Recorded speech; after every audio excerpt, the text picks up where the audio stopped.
Stock market में अपने शुरुआती दिनों में एक प्रॉफिटेबल ट्रेडर अपना 70% फोकस अपनी साइकोलॉजी को बिल्डअप करने पर और बाकी बचा 30% फोकस रिस्क मैनेजमेंट पर लगाता है।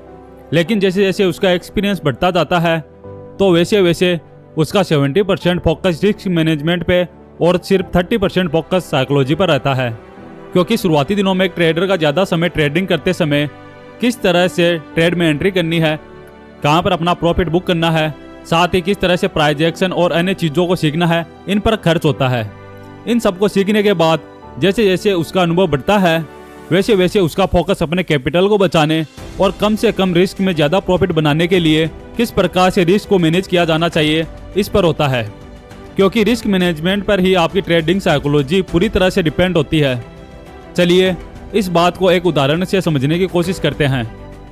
यह बैंक निफ्टी का 21 अगस्त का 5 मिनट टाइम फ्रेम का चार्ट है, जहां प्राइस स्ट्रॉन्ग बेरिश कैंडल बनाने के बाद लोअर लेवल्स पर रिजेक्शन फेस करते हुए इस तरह से लॉन्ग लोअर वीक कैंडल्स के साथ एक ग्रीन बुलिश कैंडल चार्ट पर बनाती है। अब यहाँ प्राइस बार बार 50,500 के एक राउंड नंबर और साइकोलॉजिकल लेवल के नीचे जाने में फेल हो रही है। इसका मतलब यहाँ एक सपोर्ट लेवल क्रिएट हो रहा है। अब हमारे पास यहाँ 2 रिटेल ट्रेडर है जिनके पास समान रूप से लगभग 50,000 का ट्रेडिंग कैपिटल अवेलेबल है। अब क्योंकि मार्केट इस सपोर्ट लेवल से सपोर्ट लेकर ऊपर जा सकता है, इसीलिए इसे देखकर इनमें से एक रिटेल ट्रेडर यहाँ से मार्केट की सपोर्ट से रिवर्स करते हुए ऊपर जा सकता है। यह सोचकर इस ग्रीन कैंडल के नीचे अपना स्टॉप लॉस लगाकर लॉन्ग ट्रेड में एंट्री करता है। तो दूसरा रिटेल ट्रेडर बिना स्टॉप लॉस लगाए अगर मार्केट सपोर्ट से नीचे जाता है तो मैं यहाँ अपने ट्रेड से एग्जिट कर लूंगा, इस तरह से सिर्फ मन में सोचकर ट्रेड में एंट्री करता है। लेकिन नेक्स्ट कैंडल एक बिग बेरिश मोमेंटम कैंडल बनने के कारण मार्केट नीचे जाता है और यहाँ पहले ट्रेडर ने जो स्टॉप लॉस लगाया था वह हिट होने के कारण उसका 1000 का नुकसान होता है। इसीलिए उसने स्टॉप लॉस के रूप में जो लॉस यहाँ सोचा था उसे वह एक्सपेक्ट कर लेता है। लेकिन उसी समय दूसरा ट्रेडर जिसने स्टॉप लॉस लगाए बिना यहाँ पर ट्रेड एंट्री की थी वह अभी भी इस ट्रेड में बना हुआ है, क्योंकि उसे लगता है कि मार्केट अभी भी यहाँ से ऊपर जा सकता है। कुछ देर बाद प्राइस धीरे धीरे ऊपर बढ़ती है जिससे दूसरे ट्रेडर को कुछ प्रॉफिट होता है। लेकिन थोड़ी ही देर में प्राइस नीचे रिवर्स करते हुए एक बिग बेरिश मोमेंटम कैंडल बनाकर तेजी से नीचे जाने के कारण और टाइम के साथ हिटा डिके होने से उसके ऑप्शंस का प्रीमियम बहुत तेजी से कम होता है, जिससे अपने लॉस को बढ़ता हुआ देखकर वह पैनिक में आकर अपने ट्रेड से एग्जिट हो जाता है। अब पहले ट्रेडर के लॉस के मुकाबले दूसरे ट्रेडर का लॉस डबल से भी ज़्यादा हो जाता है। यहाँ प्रॉपर रिस्क मैनेजमेंट को फॉलो करने के कारण पहले ट्रेडर का लॉस लिमिटेड होता है और यह लॉस उसे पहले से ही पता होने के कारण इसका कुछ भी बुरा असर उसकी साइकोलॉजी पर नहीं पड़ता। लेकिन इसके विपरीत दूसरे ट्रेडर ने किसी भी रिस्क मैनेजमेंट को ना फॉलो करते हुए ट्रेड करने के कारण उसका लॉस भी बड़ा होता है, साथ ही इसका बहुत बुरा असर उसकी ट्रेडिंग साइकोलॉजी पर भी होता है। अभी यहाँ पहले ट्रेडर का अपने कैपिटल पर एक ट्रेड में सिर्फ 1000 का यानी 2% का नुकसान हुआ है। लेकिन दूसरे ट्रेडर की गलती के कारण उसका 3000 का यानी कि अपने टोटल कैपिटल पर लगभग 6% का नुकसान हुआ है।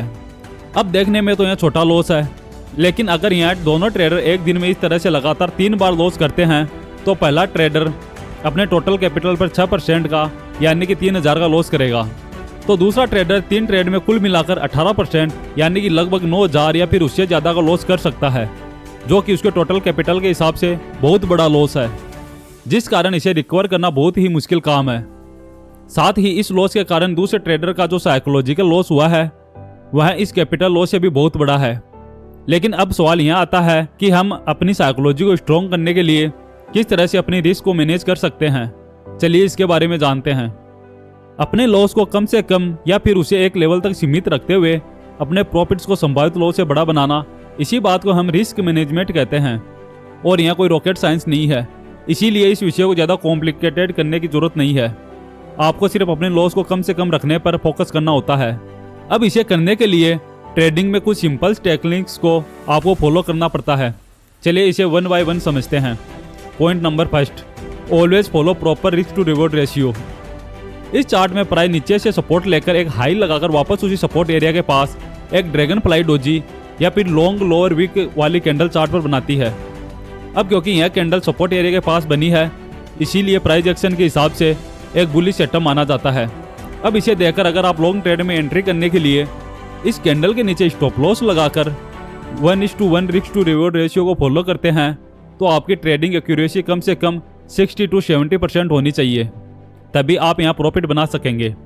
इसका मतलब अगर आपके पिछले 10 ट्रेड में से कम 6 या फिर 7 ट्रेड आपको प्रॉफिट हुआ है तो आपकी ट्रेडिंग एक्यूरेसी 60 to 70% है।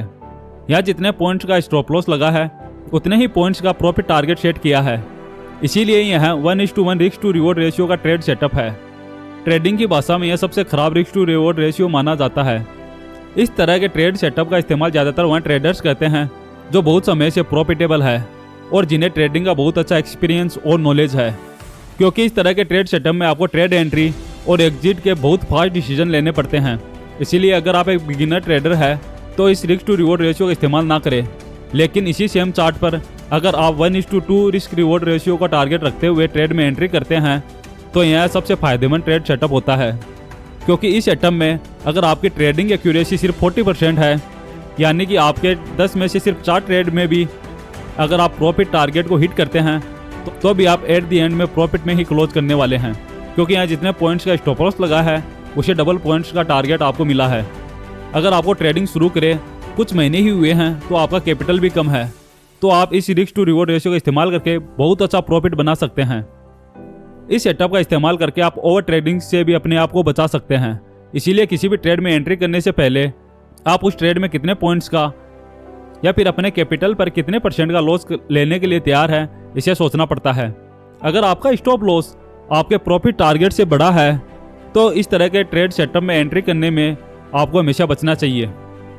चलिए अब अगले टॉपिक में हम पिरामिडिंग ऑफ क्वांटिटी या फिर एवरेज अप कैसे करते हैं, साथ ही अपनी पोजीशन साइज को किस तरह मैनेज करना है यह जानते हैं।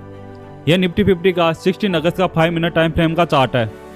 यह मार्केट गैप अप ओपन होने के बाद इस तरह से नीचे आने लगता है और अपने प्रीवियस डे के स्विंग हाई के साथ 24,200 इस लेवल के पास आकर इस तरह से लॉन्ग लोअर वीक वाली रिजेक्शन कैंडल को फॉर्म करता है। अब क्योंकि मार्केट यहाँ इस सपोर्ट लेवल के पास ट्रेड कर रहा है और यहाँ एक रिजेक्शन कैंडल भी चार्ट पर बनी है, इसका मतलब यहाँ प्राइस में रिवर्सल आने की संभावना है।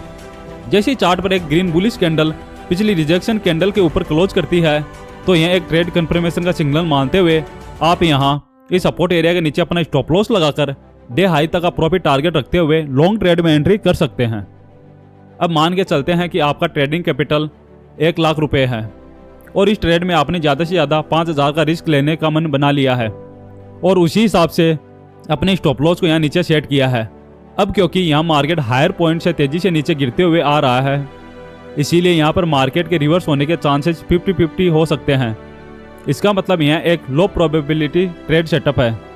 इसीलिए किसी हाई प्रोबेबिलिटी सेटअप में अगर आप 10 लॉट से ट्रेड में एंट्री करते हैं तो आप यहाँ 50% क्वांटिटी का इस्तेमाल कर सकते हैं, यानी कि 5 लॉट से ट्रेड एंट्री कर सकते हैं। कुछ देर तक ऊपर जाने के बाद प्राइस जैसे ही धीरे धीरे नीचे आने लगती है तो उस समय अगर आप अपनी पूरी क्वांटिटी यानी कि 10 लॉट से अगर यहाँ एंट्री करके बैठे होते तो आपका लॉस भी उसी हिसाब से होने लगता, जिसे देखकर मोस्ट ऑफ द टाइम आप यहाँ इस बेरिश कैंडल के बनने के बाद ही आप ट्रेड से एग्जिट कर लेते, क्योंकि आपका लॉस इस पॉइंट तक आते आते लगभग 3,000 के आसपास हो चुका होता, जो कि 5,000 से थोड़ा ही दूर है। इसीलिए इसे देखकर आपका माइंडसेट और आपकी साइकोलॉजी 5,000 में से बाकी बचे 2,000 को बचाने के लिए जैसे ही लॉस 3,000 तक पहुंचता है आपको इस ट्रेड से एग्जिट करने का सिग्नल देती है और आप उसी तरह रिएक्ट करते हुए स्टॉप लॉस हिट होने से पहले ही ट्रेड से एग्जिट कर लेते हैं। अगर आपके साथ भी ऐसा होता है या फिर इससे पहले कभी हुआ है तो कमेंट में ज़रूर बताइए। अब इस तरह की सिचुएशन से निपटने के लिए आप यहाँ पर क्वांटिटी पिरामिडिंग या फिर ट्रेड एवरेज अप इस टेक्निक का इस्तेमाल कर सकते हैं। आपके हिसाब से यह एक लो प्रोबेबिलिटी सेटअप है, इसीलिए आप इस कैंडल के बाद अपनी पूरी क्वांटिटी से एंट्री ना करते हुए सिर्फ 50% क्वांटिटी से यानी कि 5 लॉट से यहाँ लॉन्ग ट्रेड में एंट्री कर सकते हैं। यहाँ आपका प्रॉफिट टारगेट और स्टॉप लॉस दोनों पिछली बार की तरह ही रहने वाले हैं, सिर्फ आपकी लॉट साइज कम हो चुकी है। अब जैसे ही प्राइस आपके अगेंस्ट जाकर इस तरह से नीचे आती है तो यहाँ इस पॉइंट्स पर आपको 1,500 का ही लॉस दिखने लगेगा, जो कि पिछले 3,000 के मुकाबले बहुत कम है, क्योंकि यहाँ आपका लॉस आपके कंट्रोल में है। इसीलिए इसे देखकर आपकी साइकोलॉजी पर कोई भी इफेक्ट नहीं होगा, जिसे आप शांति से बैठकर अपने स्टॉप लॉस को होल्ड कर सकेंगे और इस ट्रेड से एग्जिट करने की आपको कोई जल्दबाजी भी नहीं होगी।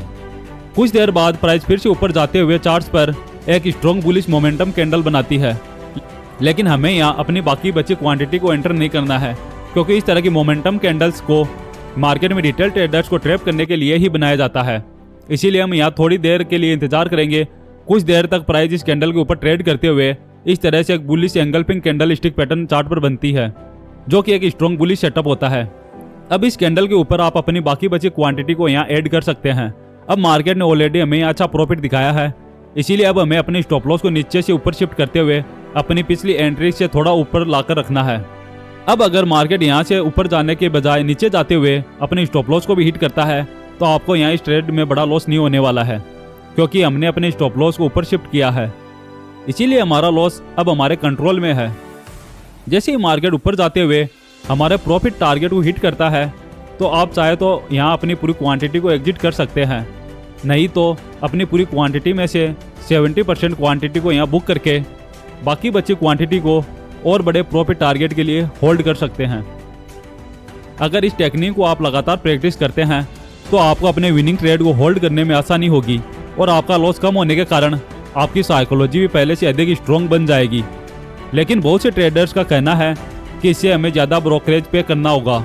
यह बात सही है, लेकिन इस टेक्निक के इस्तेमाल से आपके बड़े लॉस होना बंद होने के कारण उसी के सामने आपका छोटा सा ब्रोकरेज कुछ भी नहीं है। इसके बाद एक इम्पोर्टेंट पॉइंट या फिर प्रैक्टिस आपको बताता हूँ। मान लेते हैं कि अभी आपका ट्रेडिंग कैपिटल सिर्फ 50,000 है और आप एक वीक में 5 दिन ट्रेड करते हैं। पहले दिन की ट्रेडिंग में आपको ब्रोकरेज के बाकी चार्जेस काट के लगभग 5,000 का प्रॉफिट हुआ है, तो आपको इस प्रॉफिट में से कम 50% अमाउंट को अपने ट्रेडिंग अकाउंट से सीधे विड्रॉ कर लेना है एंड नेक्स्ट डे आपके पास 52,500 का कैपिटल अवेलेबल होगा। अगर आप फिर से प्रॉफिट बनाते हैं तो फिर से इस प्रॉफिट का 50% विड्रॉ कर ले।